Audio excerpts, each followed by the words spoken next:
গতকাল শিবপুরের সামনে এই যে ফায়ার ব্রিগেড আছে না, ওখানে ফায়ার স্টেশন আছে না, ওখানের পাশেই তিনটা ছেলে হুন্ডা নিয়ে আসতেছে, আঁকা বাঁকা হয়েও যাচ্ছে না, সোজাসুজি আসতেছে।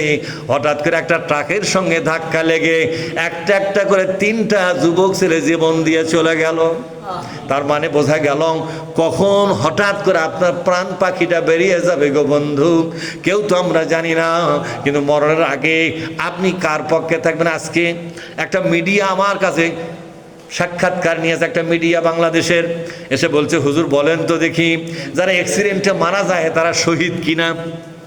আমি জবাব দিয়েছি, অ্যাক্সিডেন্টে মারা যাক কিংবা আগুনে পুড়ে মারা যাক কিংবা মাটি চাপা খেয়ে মারা যাক, ভূমিকম্পে মারা যাক, যে কোনো বিপদেই মারা যাক, মারা যাওয়ার পূর্ব পর্যন্ত আগে দেখা হবে লোকটা আল্লাহর কোরআনের পক্ষের আন্দোলনকারী কি না। লোকটা যদি কোরআনের পক্ষের একটা শক্তি হয়ে থাকে, যেভাবেই মারা যাক, দুর্ঘটনায় মারা গেলে সে শহীদ হয়ে মারা যাবে। আর যদি দেখা যায় অ্যাক্সিডেন্টের আগ পর্যন্ত লোকটা ছিল কুফরি শক্তি, লোকটা ছিল কোরআনের আন্দোলনের বিরোধী, এ যুবক কও কি কোরআনের আন্দোলনের বিরোধী, এই অবস্থায় আগুনে পুড়ে মরুক, তবু সে কাফের অবস্থায় মারা যাবে।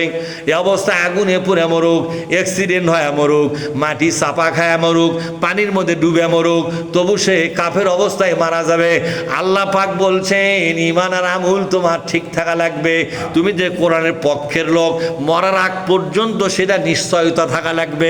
তাহলে বলেন তো, আপনারা যদি কোরআন কামের আন্দোলনকারী লোক হয়ে থাকেন, কোরআনের পক্ষে লোক হয়ে থাকেন, এ অবস্থায় যদি দুর্ঘটনায় মারা যান, ইন্নাল্লাহ আমানু ওয়া আমিলুস সলিহাতি কানাত লাহুম জান্নাতুল ফিরদাউসে নুজুলা, এমন অবস্থায় মারা গেলে আল্লাহ পাক বলছেন জান্নাতুল ফিরদাউস তোমাকে উপহার দিব।